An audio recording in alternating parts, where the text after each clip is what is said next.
వ్యవసాయ రంగంలో ప్రఖ్యాతి చెందిన ఉమ్మడి గోదావరి జిల్లాలో రతన్ టాటా ఇన్నోవేషన్ హబ్ ఏర్పాటుతో పారిశ్రామికంగానూ అభివృద్ది చెందుతుందని మంత్రి నిమ్మల రామానాయుడు అన్నారు.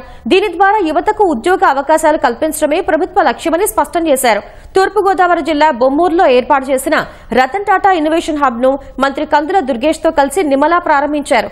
ఈ కార్యక్రమంలో ఎమ్మెల్యే బుచ్చయ్య చౌదరి, ఆదిరెడ్డి వాసు, ఎమ్మెల్సీ సోము వీర్రాజు పాల్గొన్నారు.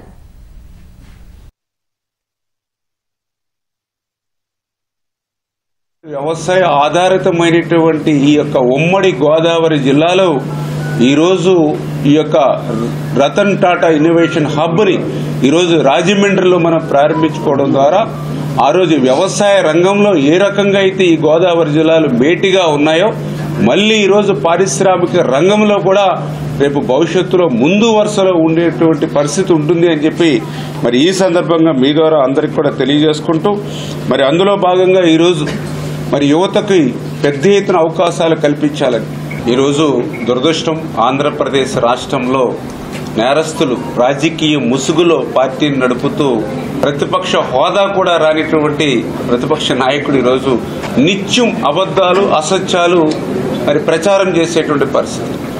ఒకరోజు మరి తుంగభద్ర గేట్లు కొట్టుకుపోయాయంటాడు, ఇంకొక రోజు అమరావతి ఏదైతే ఈ యొక్క మునిగిపోతుందని చెప్తాడు. అంటే ఇట్లా ప్రతిరోజు కూడా అబద్దాలతోటి అసత్యాలతోటి ప్రజల్లో ఒక ఆందోళనను సృష్టించాలి అనేటువంటి ఆలోచనతో ఇటువంటి వ్యక్తి ప్రజాస్వామ్యంలో ఉండడానికి అర్హత ఉందా అని చెప్పి ఈరోజు భారతీయులందరూ కూడా ప్రశ్నిస్తున్నటువంటి పరిస్థితి ఈ జగన్మోహన్ రెడ్డి అని చెప్పి తెలియజేస్తాం.